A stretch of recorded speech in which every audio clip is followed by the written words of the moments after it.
I was always overweight my entire life, pretty much. I was on every diet you could possibly imagine. I started drinking when I was 15, moved on to drugs later in my late 20s, early 30s.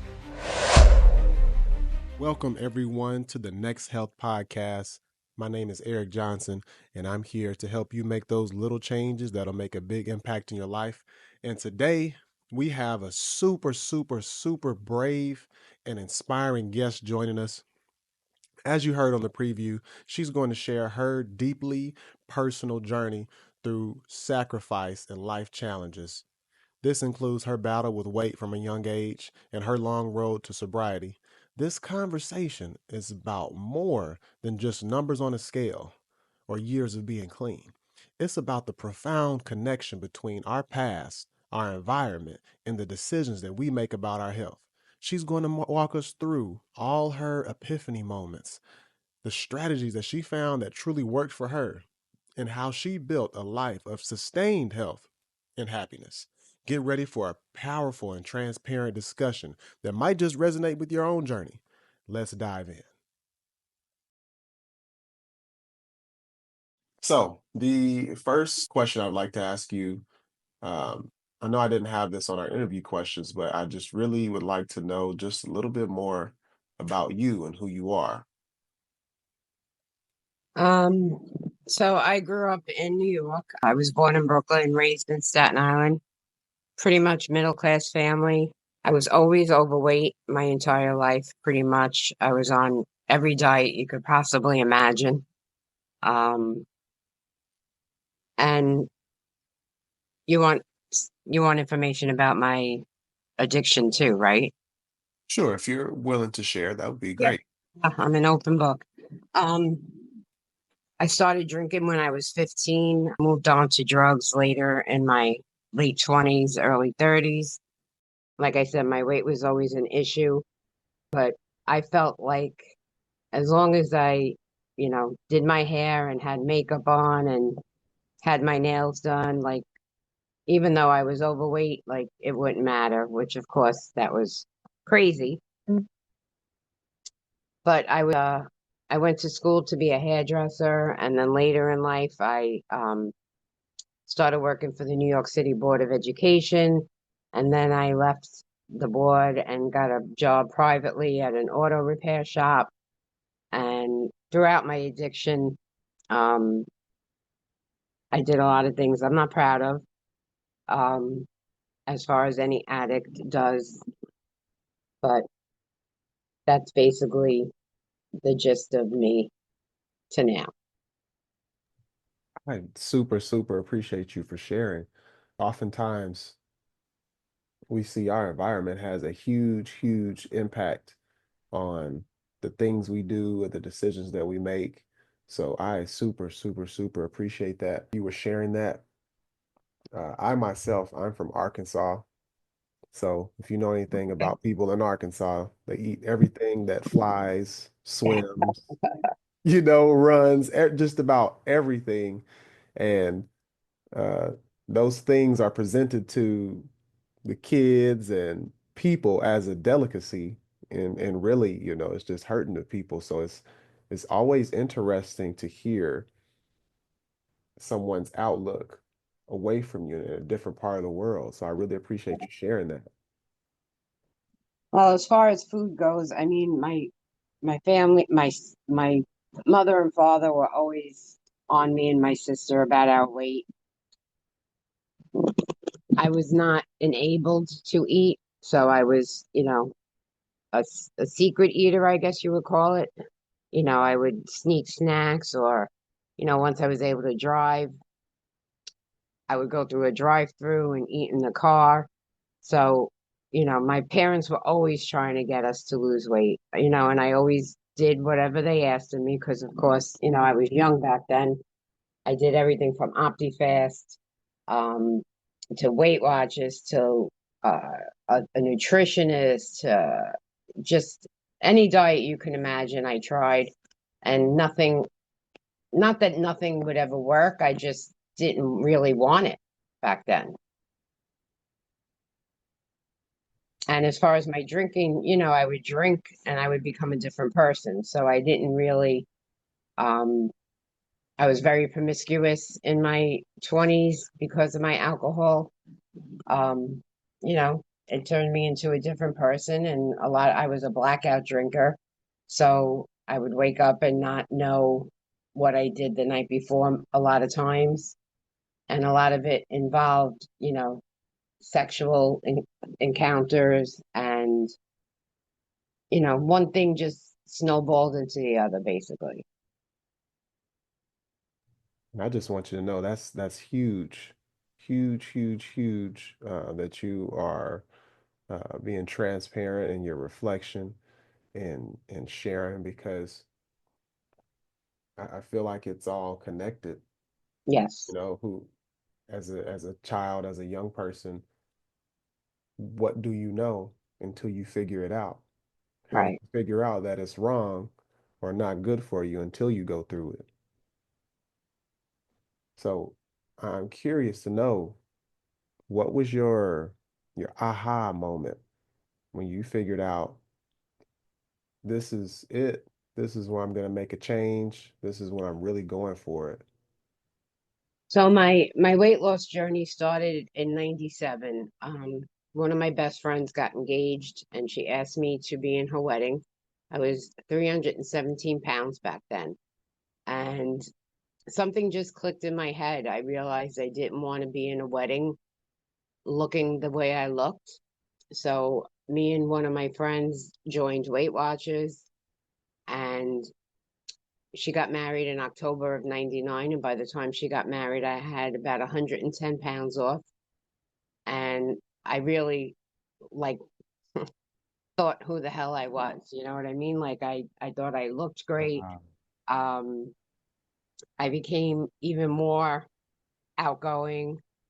I was always very outgoing, but it blossomed when I lost all that weight. And over the next couple of months after her wedding, I continued to do Weight Watchers. I didn't work out a lot, but I did the treadmill. I had a treadmill in my house. I did it every morning for about a half hour.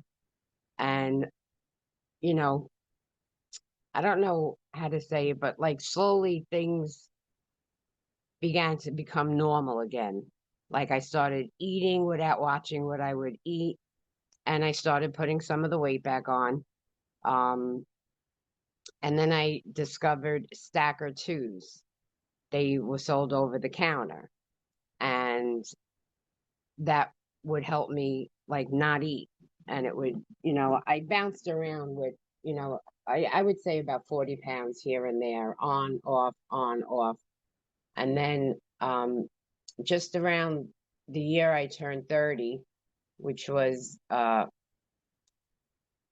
31, I think it was, I discovered crystal meth, and it was on from there. I started doing meth every day, and I realized that the meth would make me not eat. So again, 60 pounds on and off, 60 pounds on and off. If I can get meth, it was great. Then I started taking Adderall. I used to go to a doctor that would prescribe it without even, you know, knowing what the hell I was using it for. And I was eating them like candy. And my weight just bounced around if I was able to get meth. And my drinking pretty much took a backseat to my meth addiction because I just was so obsessed with trying to keep the weight off that I just wanted to, you know, keep the weight off. And when I, in 2000, so I did meth for about 16 years, um, pretty much almost every single day. Um, a lot of my friends knew that I was doing something because the weight was coming off, and I wound up losing about 100, a total about 145 pounds. And then toward the end of my addiction, which was like 2015, I lost my job. I was stealing from my job. My boss found out. Um, that was like in March or April of 2015. And for that whole summer, I couldn't really get a job. I was taking jobs here and there, um, just to get money. Um, and my parents knew something was up. I told them I had a gambling addiction because I felt like that was the lesser of the two evils. And in September of 2015, I realized that I needed help. And I searched online and found, I don't even know how I ended up here, but I went to a treatment facility out in Mississippi, and that's currently where I live right now. I went to treatment and I still didn't want to get sober. My weight was back up because I wasn't doing meth anymore. I couldn't really get it anymore. So I was just really drinking, using Xanax, and smoking weed. And um, when I came to treatment, I relapsed on my sixth day with uh, I was in a like a sober living house, and me and the girls walked to the liquor store and we bought wine, and one of the girls found weed in the neighborhood. And I never drank wine. I was always never a wine drinker. I hated wine actually. And when I relapsed on wine, I realized that I have a bigger problem than I even admitted to myself. And that's when something clicked in my head and I realized that I really needed to get sober. And I was in treatment for 7 weeks. When I came into treatment, I was living in Staten Island with my sister. And while I was in treatment, she told me I wasn't allowed to come back there. So I decided to stay in Mississippi in a sober living house. And I was in the sober living house for 10 months. And during those 10 months, when I was 7 months sober, I was hired by the facility that I went to as a transportation driver. And this past April, is 9 years that I'm working there. I'll have 10 years of sobriety in September. And Congratulations. thank you. And working at this facility, I got many promotions over the years, and now I am currently the alumni coordinator. And I truly love my job. I love what I do. My life is just so much better since I got sober and clean.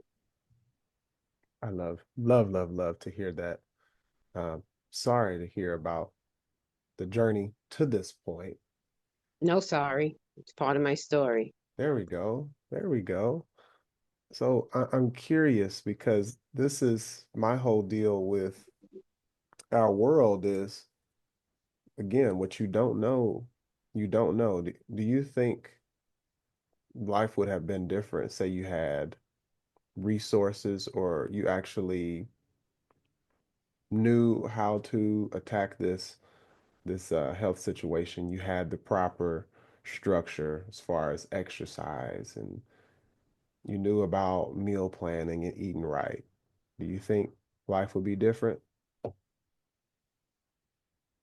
Mm, no. Okay. So when you when you first started the Weight Watchers, from my understanding, this was mainly a diet change. And you said you'd walk on the treadmill just a little bit. Correct. Okay. So what were some of the strategies that you were using? Were you eating at certain times of the day or were So you back then, my weight loss was, I don't want to say lucky, but I did it because I didn't want to look the way I looked to be in a wedding. But uh-huh. fast forward to last July, July 1st. So over the past 10 years, since getting sober, I really wasn't concerned with my weight. I got married. I didn't really, not that I didn't want to lose weight, but I did stupid things. Like I would just eat one meal a day. I would, uh, think that what I was eating was okay. But about a couple of months before last July, everybody started doing the Ozempic and the Wegovy and all those Mm-hmm. weight loss drugs. And I tried so hard to get them because back when I started Weight Watchers again last July, I was about back up to 200 pounds, and I couldn't get them. My insurance wouldn't pay for them. I didn't really want to spend $300 a month on a shot because everybody told me that, once you stop the shots, you gain the weight right back. And my husband said to me, "You lost so much weight on Weight Watchers back in the day. Why don't you just join again?" So that's what I did. I downloaded the app. My friend sent me a link to join for free for 3 months. And July 1st of 2024, I decided to start Weight Watchers. And I always belonged to a gym. And I started going to the gym more. I would go, and I worked my way up. I was doing abdominal crunches and I was doing the treadmill. And I started like doing 45 minutes. And then after a couple of months, I upped it to an hour. And over the past year, I have lost 65 pounds to date. I'm currently 135.8 pounds. And I go to the gym every Saturday and Sunday. I do 4.5 miles on the treadmill both days. I do 4 sets of 20 crunches on the abdominal machine. And every morning I do at my house chair aerobics. It's a 30-minute session, and I do that 7 days a week, even the days I go to the gym. And since starting Weight Watchers back in July, I have realized that I am loving the way I look. I can't even believe I am the weight I am right now. I feel like a totally different person, um, except because I was so overweight back in the day. I have so much skin, um, that the only option now is surgery to remove the skin. Hmm. Okay. Um, this is just I guess this is a sidebar type of question.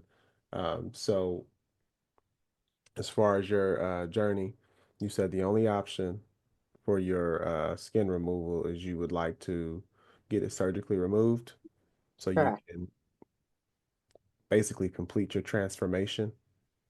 Yes, so June 10th, I am scheduled to have skin removal of my whole middle section, a little bit of my back.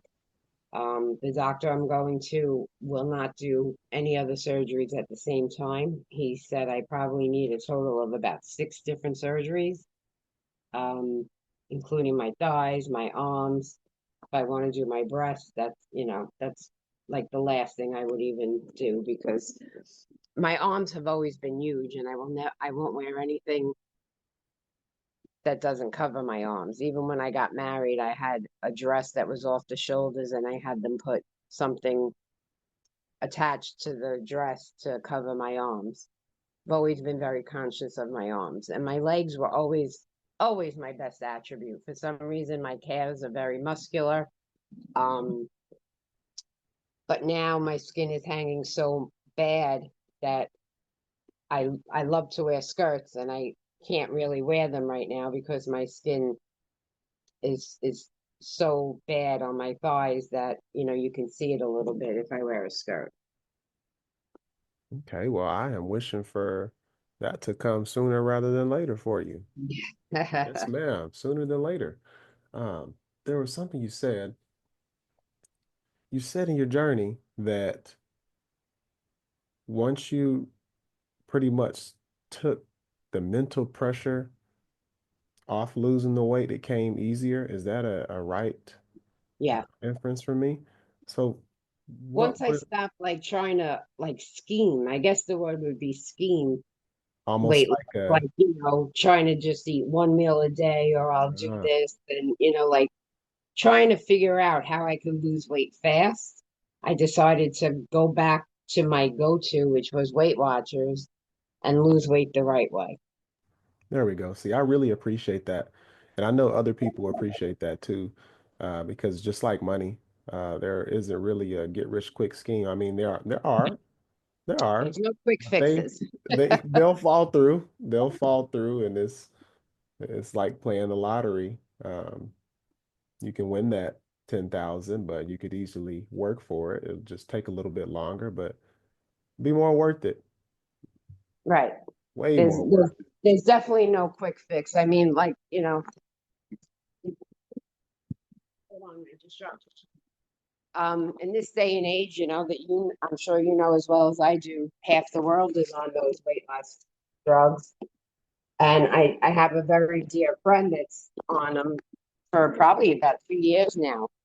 But her insurance just stopped paying for a specific brand and switched it to a cheaper brand. And I'm sure eventually that's going to end because isn't just going to keep paying for people to keep getting this shot, especially if they're not diabetic and they don't need it for medical reasons. Um, I've just heard so many stories about people that did that drug, um, gaining their weight back after they came off it. And, you know, like you said, it's a get rich quick scheme, and that's not the way to lose weight. You said it. You said it. You said it. I'm glad we're in agreement to that. I really feel that health cannot really come from the needle or for drugs. And I'm happy that you realized that and it clicked. So, so what would you say to somebody that are using those drugs? You know, maybe a message to your dear friend, because look, I have people in my family, I have coworkers that are using this drug as a weight loss solution. What would you say as someone that has dug their feet in the ground and really went for it? What would you say to them? What would be some advice you'd give to them? Some nice advice. I would say you need a backup plan. You need a plan B because once you're done with those drugs, um, you're going to need something to help you sustain your weight loss or even continue it. And I don't know if you're on the Weight Watchers page, I don't know if you're a fan of Weight Watchers, but I think Weight Watchers is really the best diet out there for me.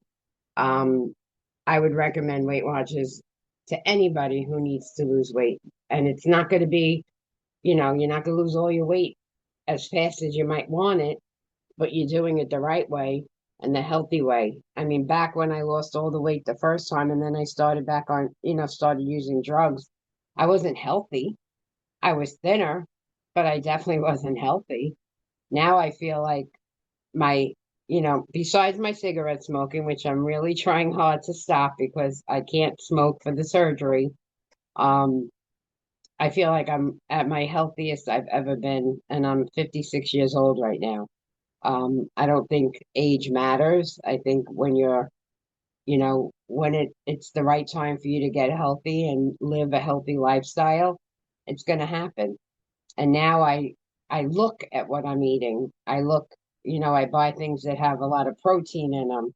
I try and eat, especially since I'm working out so much, I'm trying to eat more protein than I have ever eaten before. I don't eat really any bread at all. The only carbs I eat really, not that I'm carb free, but I buy like a wrap that has like no carbs in it, and that's the only bread in my house.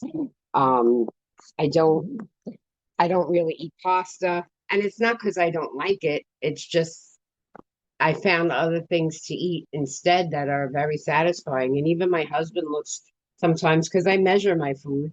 And people get lazy. And I think that's the reason people don't stay on their weight loss journey because they get lazy. They don't want to continue to have to measure or only eat one piece of meat as opposed to two. But if you truly want to stay, if you truly want to keep the weight off, you have to realize that it's a lifelong journey. It's not something like my sobriety. It's not something that I can pick up and go back and pick up and go back. The food is just as addicting as anything. You said it right to the T. I think what you are doing and the journey that you're on is best for you. because health is not a one size fit all type of thing. It's almost like clothes. You know, everybody has different styles, and some clothes may not fit other people the way that they fit other people. And I think as long as you have these three things, mind, movement, and food, as long as you have those three things figured out in your lifestyle, you will be in a good place to thrive, which Yeah, it's awesome. And it's very interesting to hear different types of ways, but that's the beauty. You don't have to do it just one way. That is the beauty. You can attack it in many different ways. And I really love the community that Weight Watchers has built because it's supportive, it's informative, and it helps bring people together yes. because you can't do it Uh-huh. by yourself. You No, can't do it by yourself. Matter of fact, I don't think you can do anything by yourself in this world. I think we all need each other. So right. when it comes I down to it, mind, movement, food, and collaboration. There we I go. also was a big soda drinker. Never regular soda, always diet soda. And I didn't stop it because it's not healthy for you. I just stopped it because it's not necessary for me anymore. I drink water. I buy sugar-free Kool-Aid, um, the squeeze bottles, and I put it in my water. And I probably drink close to 80 ounces of water a day, every day. It just became second nature to me. Yes, ma'am. You must hydrate. The only time I drink soda now is if I go out to dinner, which I don't really go out to dinner much at all, except if I go visit my mom in Florida because she loves to go out to dinner. Hmm. But as far as here, in my house, in my home, I don't have soda. I don't, and I don't. I used to also buy like frozen meals. I don't even do that anymore. I'll make grilled chicken now.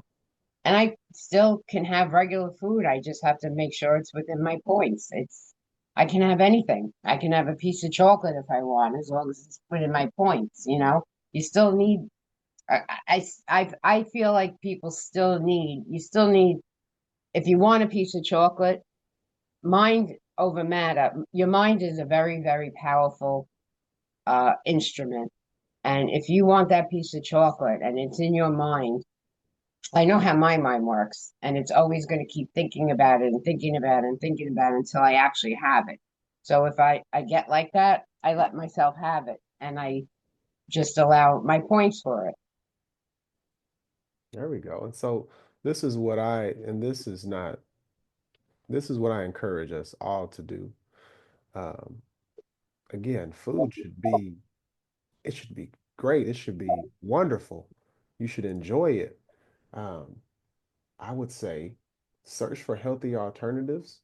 And when you can't find that healthy alternative, make it yourself. Make it yourself. This goes from drinks that you like to foods to snacks and even the soda. Like if you add bubbles to it, you've got your drink, which I'm sure you've lost your taste for it because what you're telling me, Yeah. it sounds like your taste buds have changed. So when you start creating your own food and you start cooking your own food, I mean, that's a whole different level. You're telling me that you were grilling your chicken. That's a whole different level of fulfillment. I mean, um, I, it's getting to be summertime and I live in Texas. So I like to make ice cream, but this isn't the ice cream that's the Bluebell or anything like that. It's ice cream from frozen fruits. Stuff Mm-hmm. like that is so empowering. And so I love that you have begun to explore that and realize, hey, I mean, I used to have this, but I don't really need it. And Right. if I want it, I'm going to have it because you're not in a dungeon of life. You can enjoy your food and you shouldn't feel guilt towards your food, but it's just that consciousness of, hey, knowing what I'm putting into my body and the science behind it, tracking it, making sure that you're staying on track. Right. Even my coffee, I don't even use cream anymore. I used to use an International Delight cream. Now I use Premier Protein shakes in my coffee. So I'm getting my protein and it's very satisfying. Little changes each day, definitely Right. big impact. So to wrap us up, I would like to ask you to ask a question to someone. You don't know this person, but I want you to ask a question to them, and I will have them answer that question on my next podcast or video slash interview. Hmm. Um,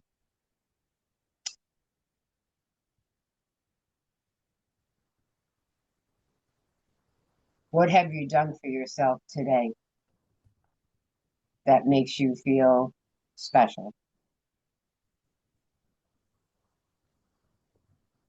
I love that. I love that. That's awesome. Perfect. Well, hey, I super enjoyed you today. I really appreciate your testimony and telling your story. And you keep at it. You keep Thank at you it. so It much. sounds like your quality of life is there and you've gotten comfortable and you're enjoying your life. And there's nowhere but up from here. I'm happy that you found love. You have your support system going. It all works out, doesn't it? It does. If you put the work in, it's definitely worth it. Yes, ma'am. Yes, ma'am. It's good Okay. to be on this side of the dirt. Oh, yes. Oh, yes. All right. Well, I hope that you have a great week. Again, thank you for your time.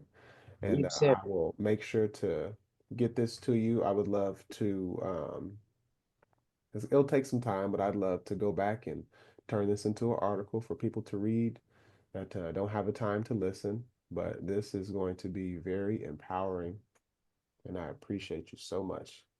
The world Thank will you so appreciate much. you. And I will be posting pictures of my before and after, so look for those. Great, great. I sure will. All right. All right. Happy Thank Tuesday. you You so have a much. good day, You and we'll be in too. touch. Okay. Bye Bye. bye.